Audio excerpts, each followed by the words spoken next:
Welcome to Celtic State of Mind. I'm Paul John Dykes. And I'm Kevin Graham. And we're here to discuss the Treble Treble winning season. Kevin, last year you and I celebrated the double treble winning season together. We were there at Hampden Park. This year we were at different parts of the stadium. How did your day go? I got into the ground early and I spoke to quite a few Celtic fans. It was a good day. Nervous. Really, really nervous. We haven't been playing well. Hearts haven't been playing well. The first half was as bad as what I feared it was going to be. It became a game of percentages, a game of loose balls, and Hearts were always first to the loose balls. They were niggling at us though, weren't they? It looked like they had an extra man in the middle of the park at times. Everybody impressed wore maroon in that first half. We just seemed to hang in there. We had the better players. You could tell that we had the better players and we created the better chances, but they were more in the game than us. The way the game was going suited them more than what it suited us. When you looked at the lineup that Neil Lennon chose for the final, were you surprised at that? I'd heard on Friday night that Tierney wasn't going to be fit, so it was no surprise to see Johnny Hayes there. It was a surprise to see Rodic there because he hasn't played well. He doesn't look fit, and I thought Cham would have been a better fit to start the game anyway, and I think Rodic's performance proved that he wasn't fit and he wasn't on his game. Mikey Johnson, good boost. He done a couple of great things. He took the full back on a couple of times, but we just never got him involved enough in dangerous areas. A couple of times he took the full back on. When he was one-on-one with the full back, he had him. But we were that slow getting the ball out wide to a half-fit James Forrest and to Mikey Johnson. Hearts had, by that point, faltered back. They were doubling up, trebling up on them. It's very difficult for any winger. It doesn't matter your age, to try and go by guys when you're that slow getting the ball to them. He's figuring that out pretty quickly, isn't he, Mikey? That maybe at youth level, that one guy's all he needs to take on and he can whip in a shot or a cross. We've watched a couple of youth games in the last couple of weeks, the Youth Cup final and also the Glasgow Cup final. And what really struck me was how slow the game is at that level compared to professional level. You should see the Celtic Greats games, Kevin. That takes it to a further notch. Does that go, trust me. Does that go backwards? It definitely does. And rewind. It definitely does. When we went a goal down, what was your thoughts at that point? Did you think, that was this is it? Did you? Aye. I had no doubts that we were still going to come back. I could be wrong here, but any time I remember us going a goal down this season, we've struggled. The minds went, the legs have went. We've never managed to get back into the game. And I says at half time, my worry was first goal the winner. Really? And when Hearts scored it, I was like... But they're so one-dimensional, Hearts. They couldn't do anything any different than they did in the first half. The goal knackered their game plan.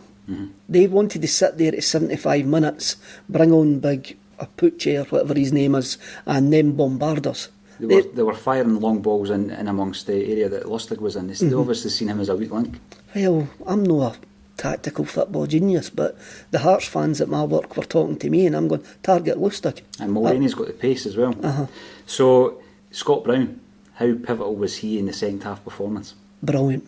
Absolutely immense. When we went a goal down, the captain showed up. He chased the ball into the corner. He must have ran about 40 yards and he just hassled the ball out for a corner. I do think the penalty is a turning point now. The penalty is a turning point. If we miss that penalty, that's it. We're out. We're not coming back. But Brown grabbed that team by the scruff of the neck. Even when Hearts made the tactical change, bringing on the big fella up front, Brown stood on him. Brown stood next to him. Even at the penalty, when they were trying to unnerve Edouard, it was Brown that was dragging him away. He played a real captain's party. Who else in that team's going to do that? Big Ayer's got it. But I think he knows his place in now with Brown still being there. Brown's just one of these figures that I noticed some of the Hearts players having a go at him today. But you want to have him on your team. And now, with regards to Edouard, he's had a lot of stick, I would say.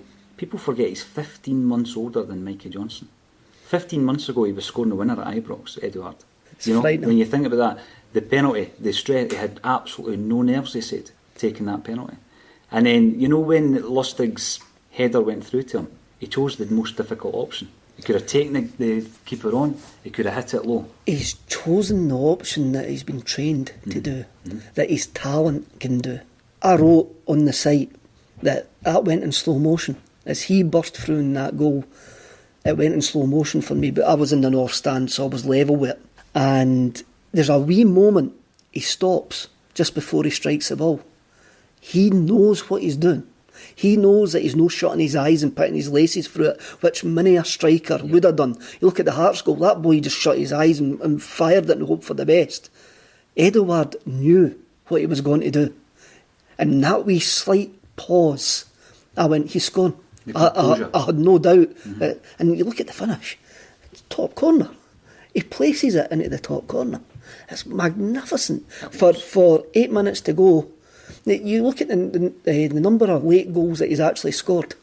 He's, as you say, he's a young laddie. This is only his, I would say, third season in adult football. Senior football. Football. And the composure is just frightening. Rodgers has actually says he could be better than Dembele. I think Dembele was a lot further on in his development at the age that what Edouard is. But he's got something. He just maybe needs to do it maybe a bit more consistently. Some games you can tell after 5 minutes if he's interested, if he's going to have a game. He maybe needs a bit of a hand. I think you've tried to play him a couple of times as a Dembele, and he's know that. He needs to develop his game, like his hold-up play, maybe a bit more his physical side. But see when he drops off, picks the ball up deep, you can see defenders panicking. And he can finish. He's a cool finisher. Incredible finisher. After the game, the Treble Treble, historical day for anyone involved with Celtic. What happened in the aftermath for you?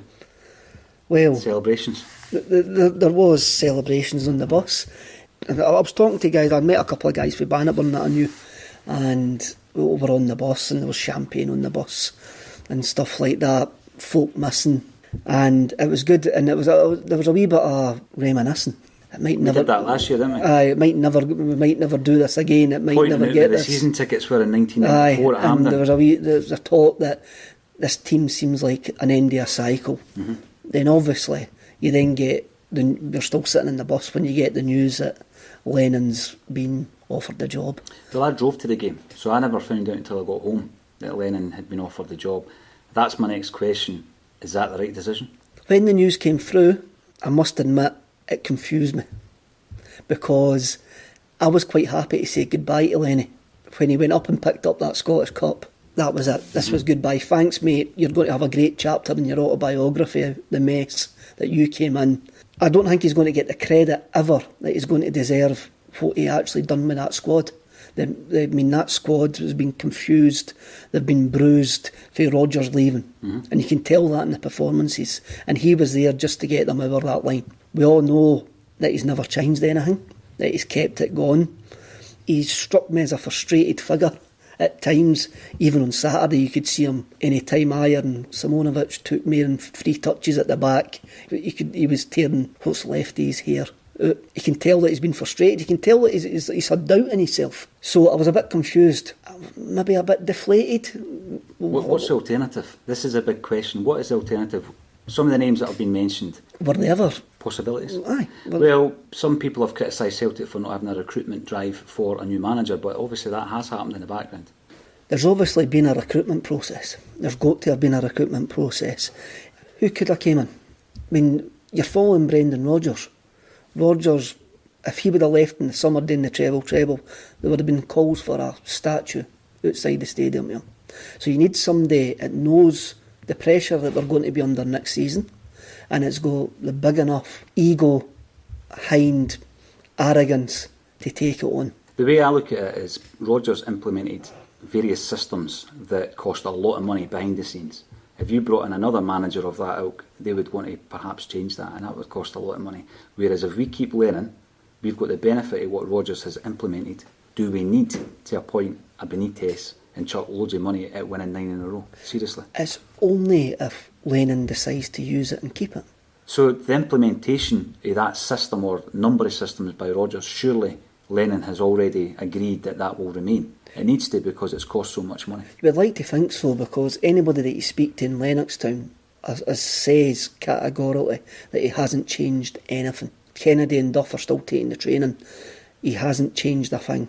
So you would think that Celtic have went, look, when you left 5 years ago, this is a completely different place. You've got to work with everything that we're going to give you, and you can't really change the structure. This is where I think Celtic will bring in the director of football. I think they need to keep that elite level in the background, and they've got to have a look at other European structures where the coach is just an employee.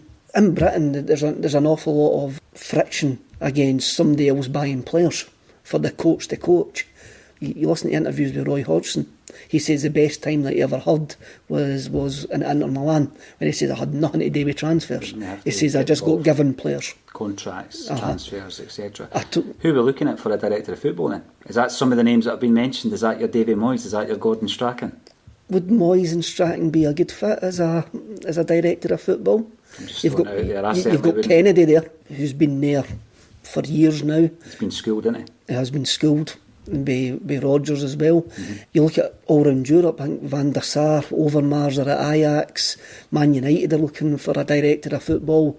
It could be, Moyes could be a shout, but I think they'll appoint a director of football. I think Lennon being appointed shows that we're maybe looking to change the structure at the back. Right. High points of the season? The last minute winners. There's so many last minute winners. I didn't think I've ever celebrated a goal at Dens Park like I did that one 6 minutes into injury time. The one after Rodgers left, Tynecastle, Edouard, ball in the box for Scott Brown. That's magic. At that point, you're thinking everything's going to be alright. We're fine with that. Then you've got the late goal, James Forrest against Rangers at Ibrox, Celtic Park. Leipzig at home. We really played well that night. 6-0 against St Johnstone. Yeah. We destroyed them that game. Second half against Hearts in the CIS semi-final at Murrayfield. That was a great performance as well. Boxing Day against Aberdeen. That scoreline didn't reflect how dominant we were in that game. Overall, I mean, I've just rhymed off things there, but they're all just moments, especially the last minute winners and that, because a lot of the times the last minute winners or the late goals came after performances that you would forget. But then sometimes that's what's great about being a football fan. You just got these wee moments that just change. Obviously as well, like Edouard scoring on Saturday, that's great. And seeing the team stand up to a bombardment in the last 5 minutes when their legs are gone. You've got half-fit guys running about that pitch. It's fantastic. You can't ask for anything else for the players. High points for me, Kevin. Ryan Christie and Chris Ayer. Their continued development has been a huge boost for next season, I would say. I was looking at Ayer yesterday, and I'm going to say something about him later on in this conversation that people may disagree with. And he's a leader. We've got a leader in that young man. And again, people forget how young he is. And he's going to be, along with Kieran Tierney McGregor, he's going to be Ronnie Dyler's legacy, Christopher Ayer. The implementation of more youth players. We had Karamoke Dembele on the bench for the Scottish Cup final. We've seen Ewan Henderson. Mikey Johnson started. I think that's always positive. We're going to have a clutch of youth players who might be looking for a first team berth next season. And you've already mentioned them, but the performances of Scott Brown since Rodgers left, I think he's the guy that has played the leader's role. He's been a talisman. There was moments in the Scottish Cup final where people were just screaming because he had put in a right good challenge. There was a wee moment where he brought back memories of his youth with a bit of skill in the box, taking on a few guys. Probably should have shot rather than squared it back. But I just think the position and the leadership qualities of Brown shone through after Rodgers left, and because he had to come up to the plate and actually perform like that. You wanted Brown to stand up when Rodgers left and be the leader on the park. And he did. And he's done it.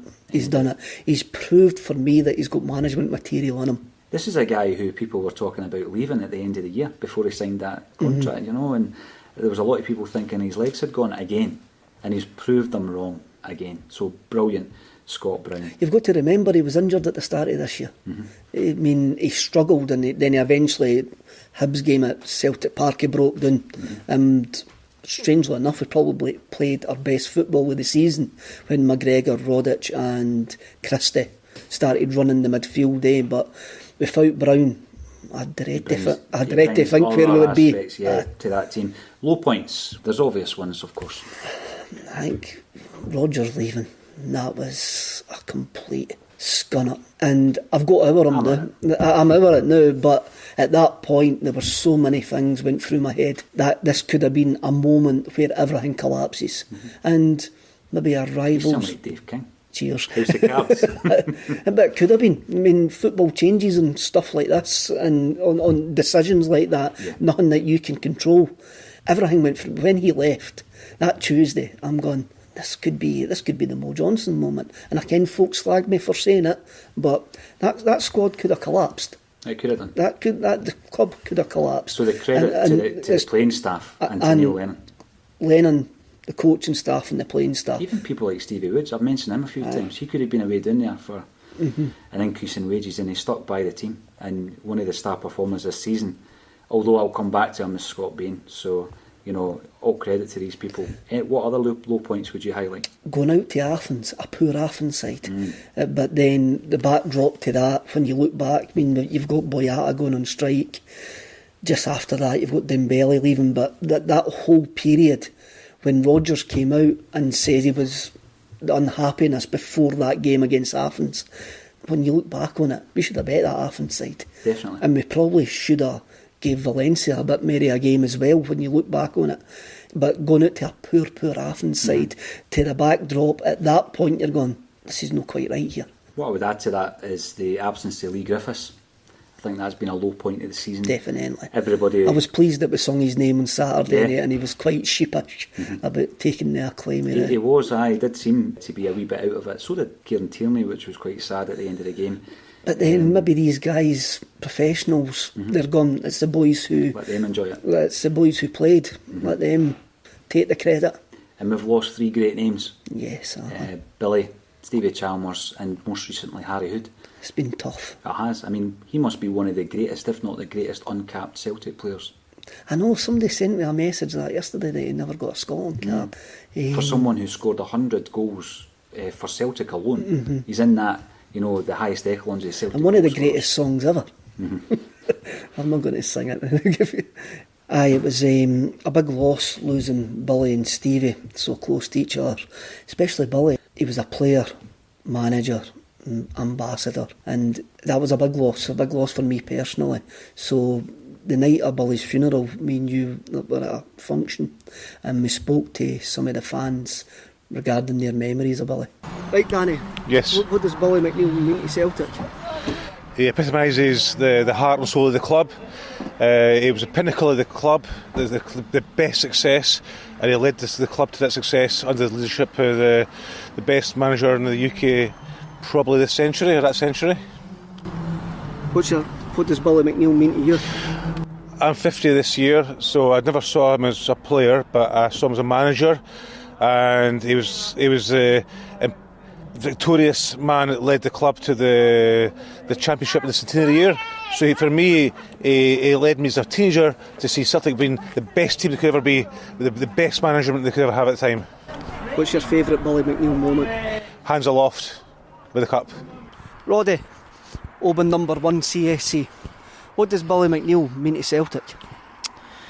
Well, I would say, Kevin, Billy McNeil is, first of all, he's probably a leader, inspirational and iconic. I mean, you could say words like that all night, but, the man was at the top of his trade and one of our probably all-time greats. What does he mean to you? You would have saw him as a player and a manager. So pretty much the same.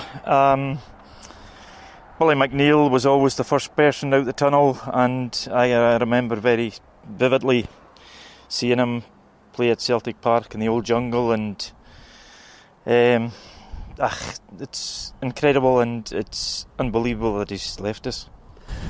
What did you think when he returned as manager, first in the late 70s to replace Steen, then again in the centenary season?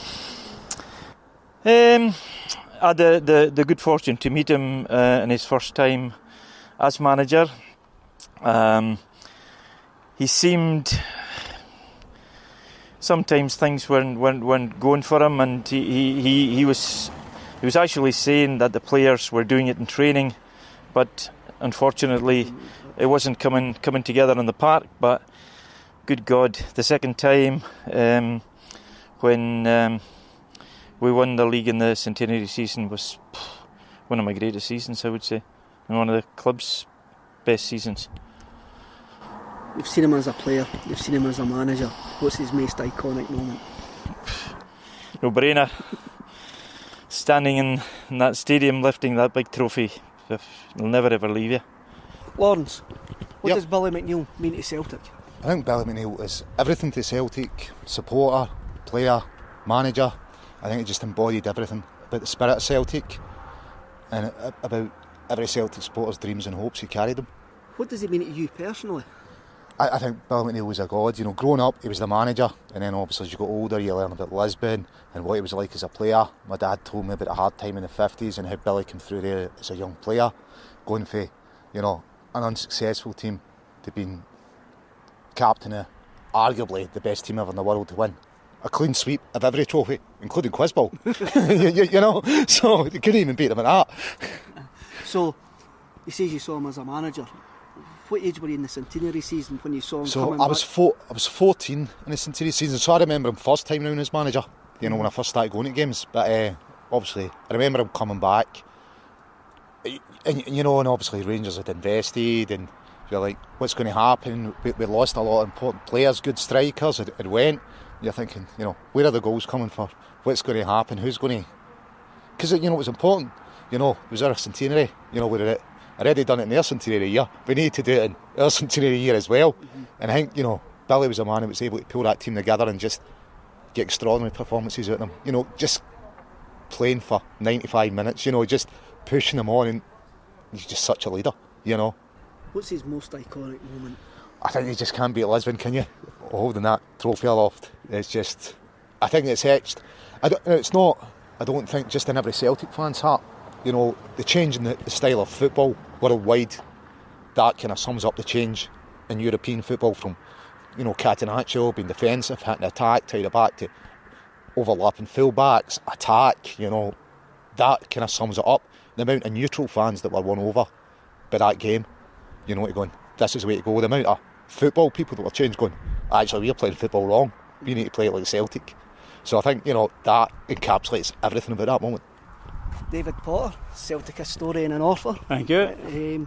What does Billy McNeil mean to Celtic? Absolutely everything. I think in some ways that Billy McNeil almost transcends what it means for Celtic. If you want Celtic personified, I would go for Billy McNeil, because he was a great player, great manager, great diplomat, and a great gentleman. Just everything that Celtic is and what Celtic should be about. That's my opinion of Billy McNeil. When I was a young man, when Billy McNeil was playing, I think it was 1962-63, when I started learning Greek at school. And in Homer's Odyssey, Odysseus is always described as the godlike, much-enduring Odysseus. And that was so appropriate to Billy McNeil, both of them, because he was definitely godlike, as I thought, and also much enduring, because in 1962 and 1963 I often thought that Billy McNeil was really about the only player that Celtic had at that time. That was wrong, because there were other good players around as well, but they didn't. It needed Jock Stein to bring out the best in them. But Billy McNeil was always a great player, and you know, I had no problems in imagining what the godlike Odysseus would look like, because I just imagined Billy McNeil. What does he mean to you then, as a fan, as a Celtic fan? Absolutely everything, yes. I think Billy McNeil meant absolutely everything to me. Yes, it was because I felt that I was in almost at the start of his career, because he played his first game against Clyde in 1958, and that was round about the time that I started taking an active interest in watching Celtic. You know, as distinct from just being a wee boy and hearing my dad talk about them, you know, and that was, I felt I was in at the start of his career. You know? So, Billy had many iconic moments. What's his most iconic moment for you? It has to be lifting up the big cup. It has to be. But I also remember that year when he lifted up the Scottish Cup and the lid dropped off. And I thought that, but another one that I would remember, the one that I actually saw, it wasn't at Lisbon, but the one I actually saw was, of course, the goal against Dunfermline in the 1965 Scottish Cup final, because that was what propelled Celtic into stardom. You know, that was what made it, and how fitting it was that McNeil was who scored that goal. It changed everything. You know. A wee story about that. The funny thing was, I was standing away at the top of the East Tercing, miles and miles away in these days, miles and miles away days, and I honestly thought it was Tommy Gemmell who'd scored that goal, simply because, you know, from a distance they looked like one another, same hair, you know, same build, and I said, oh, it was Gemmell that scored, and my father says, no, it was Billy McNeil. Says, no, Billy McNeil doesn't score goals. It was Gemmell saying, no, it was Billy McNeil, and everybody else turned round to me and says, it's Billy McNeil, you wee idiot, you know, and things. Kevin, when we look to next season, what are the ambitions? Do you think it's a refresh or a rebuild? Because we've changed the manager, I think it's going to be a rebuild. The manager will want to bring in his own style of player to suit how he wants to tweak the system that we play.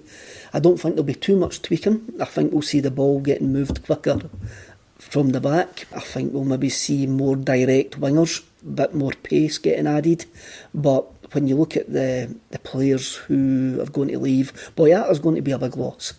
So we need a centre half, we need a right back. Lustig, magic man, plays when injured, gives you 100% every single time. But I think Saturday would have been, as the cup final was a good place for him to bow out. So a right back. Would you keep him in the sense of him being a senior pro at the club who's influential? He might play 18 or 20 games, but he's good to have for the young guys coming in, or even new players coming in. Is he worth keeping for a year or even longer for that? I mean, some of these people don't have to play every week. Lustig's played a lot more games than we probably would have expected this season. He was replaced and he's kept the guy out the side. So is he worth keeping for the fact that he's still got that influence? That's maybe a decision for the player. Mm-hmm. Does he think that he can still play 30 odd games a season? He can contribute to teams.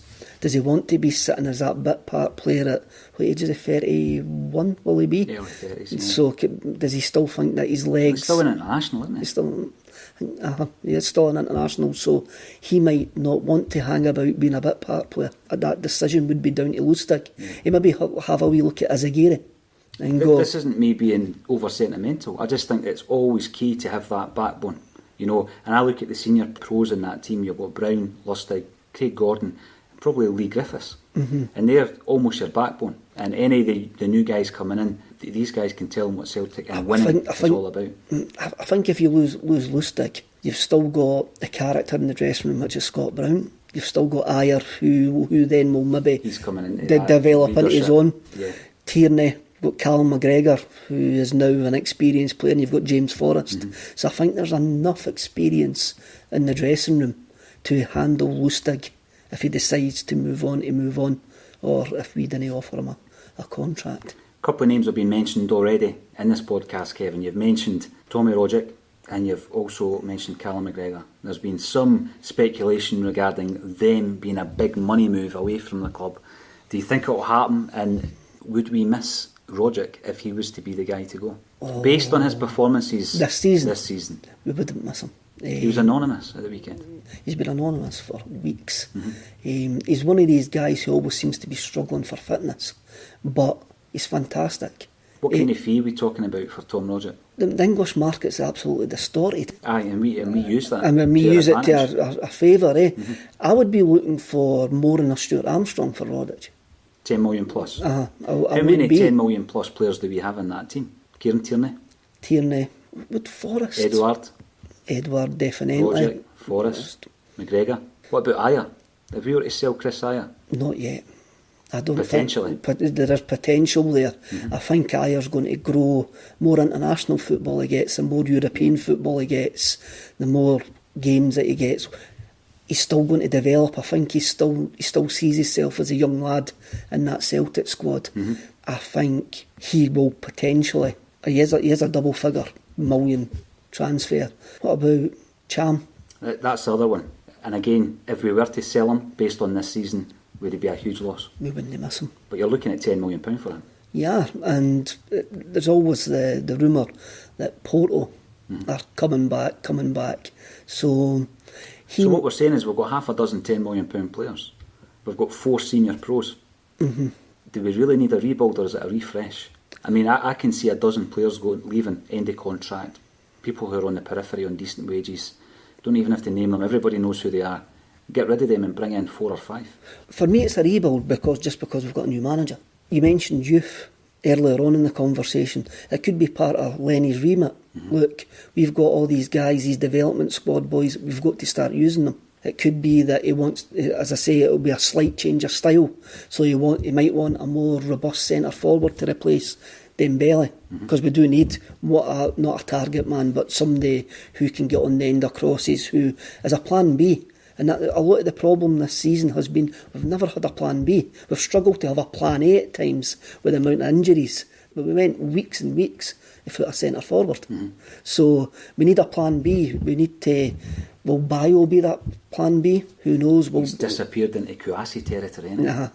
There's also what I would call legacy players, Brendan Rodgers legacy players. What are we going to do with Johnny Hayes? What are we going to do with Scott Sinclair? We haven't even mentioned him. I'm going to defend Johnny Hayes. What would you do with him? Where would he play? I see him as a decent left-hand sided option at left back or further upfield.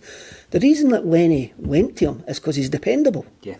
He'll give you 100%, and what you've got to remember as well, he was playing in front of Kieran Tierney, who was basically playing on one leg, and he gave him better defensive cover than what Scott Sinclair would have done. Now, didn't get me wrong, Sinclair's more an attacking threat, more a goal threat than what Johnny Hayes will ever be, but Hayes was brought in to do a job, and he done that job, and he was fantastic at the cup final as well. Innovation when he came off. He was fantastic. He ran out of steam after 75 minutes, but that's down to the lack of football that he actually plays.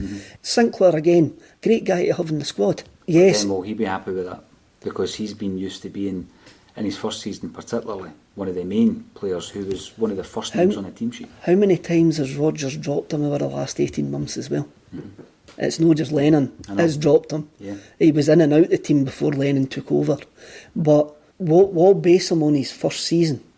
But when you look at his stats, he contributes every time. He's a goal-scoring threat. He's a centre forward that plays wide. I mean, how many goals? I don't know how many goals that he scored this season, 17. 17. I'm surprised we never used him more when we needed a centre forward actually, through the middle.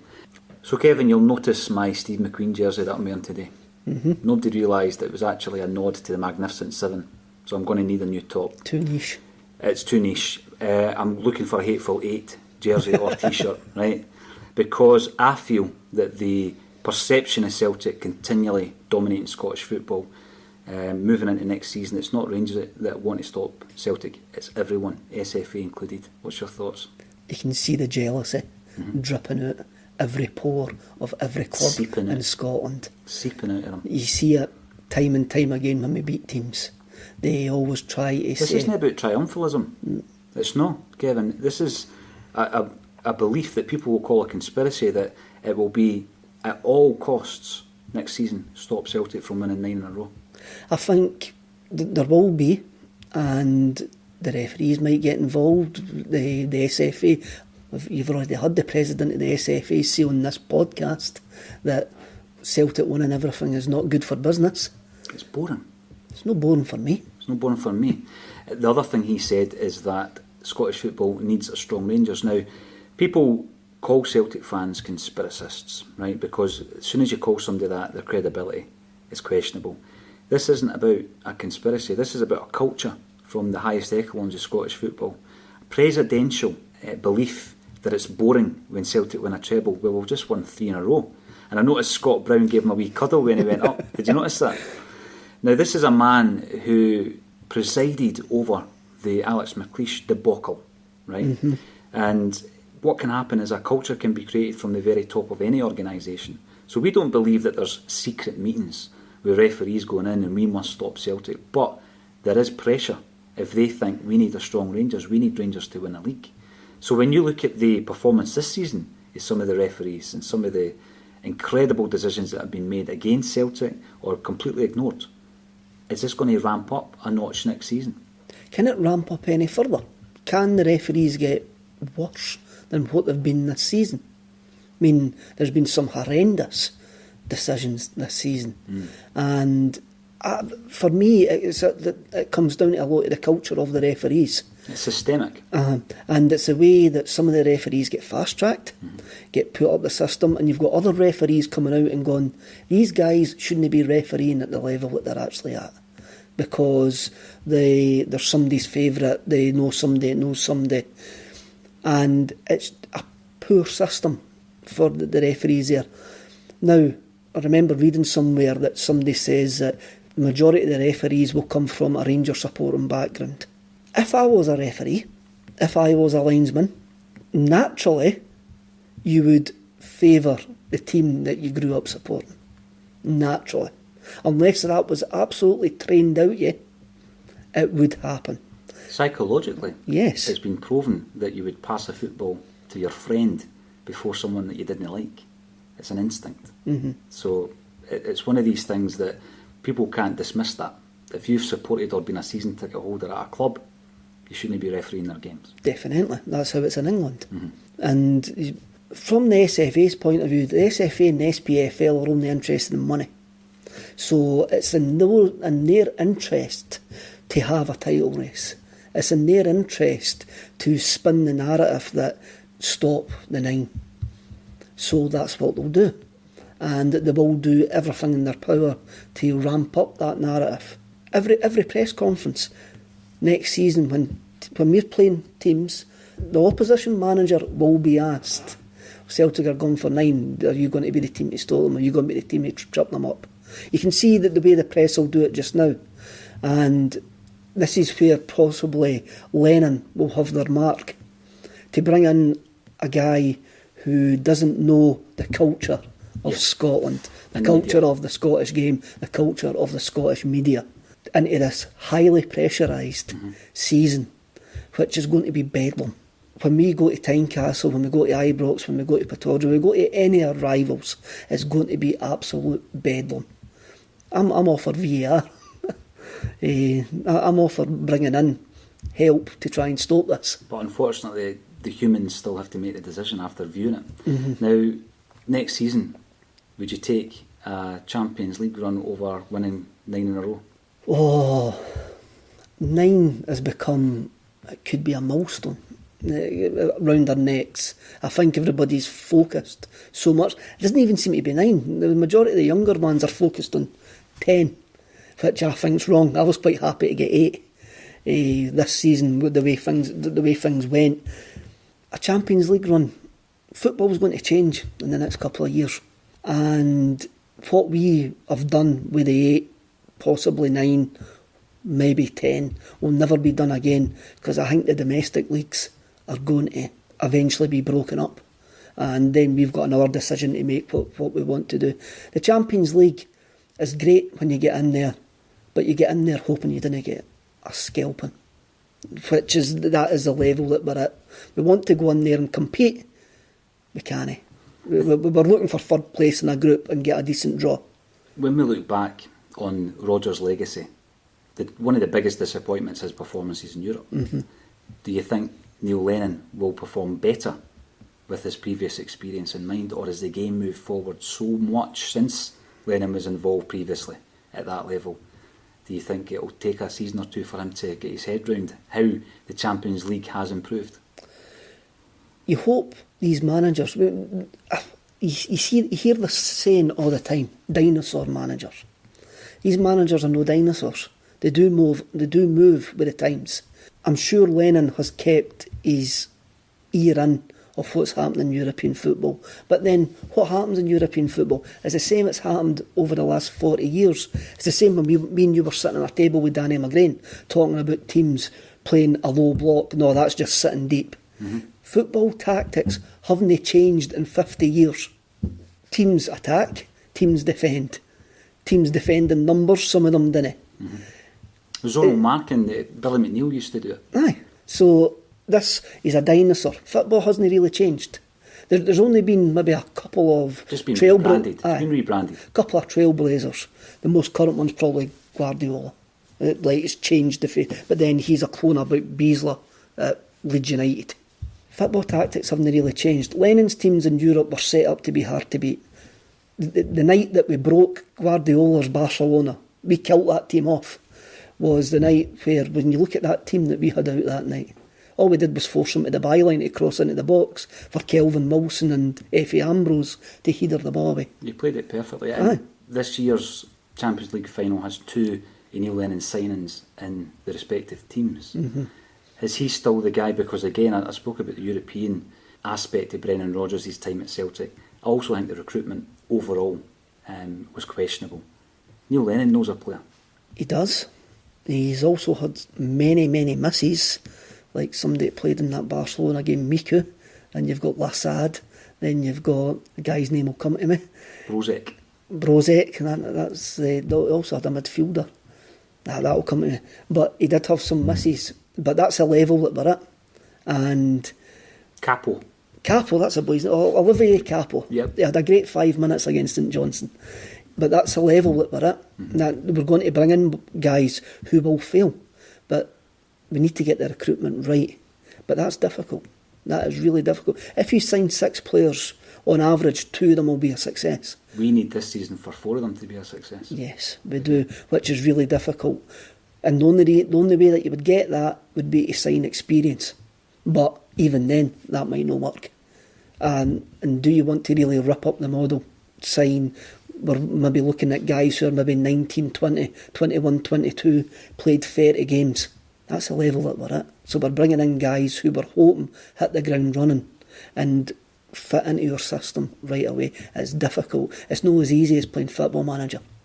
It's not as easy as sitting there going, well, why do you know do this, why do you know do that? You're dealing with human beings. You're dealing with guys moving to new cities.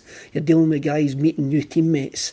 It's a manager's job's just not to put a team on the park. These guys, you get CEOs of companies getting paid millions and millions of pounds a year to do a job of a football manager. A football manager's in charge of a business that can turn over £100 million on something that's basically a game of chance. That's frightening. And it's no simple. It's no simple. But we need 4 players. We need them to hit the ground running. Your iconic pose is head turning as you drive past. You stand, welcoming all, forever young. A reminder to the most important moment in the club's history. A tribute in bronze and glory. It's not how I remember you. Crouched down in 80s dugouts, barking instructions at your players.